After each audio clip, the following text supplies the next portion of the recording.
தந்தை முருகையா என்று சொல்ல அடியவர் நினைத்தவுடனே உதவி குருபர சண்முகனை நம்பினவர்களே தென்கமிழவார்களுடன் கையில் ஆடுவர் சத்ரு சம்மார வேளே பொன்மணி அணிந்திரும் சிலம்பொலி சிறந்த உயர் புண்ணிய மலைவு தருவதை புத்தி கொண்டு சரித்திரும் அன்பர் வினைகளை போக்கிறது மற்ற வடிவேல் முன்பணி செலுத்த சங்கர மொத்த புத்தகம் பொறியோடு அணிந்த பயமோ முப்புற வேண்டாம் தமைக்கே செவிப்பால் பொறித்த மன்றப்பனகம்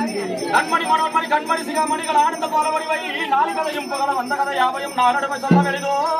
ஜன்மனு கவனமான செங்கலடி வாழ்வே சொல்ல தேசி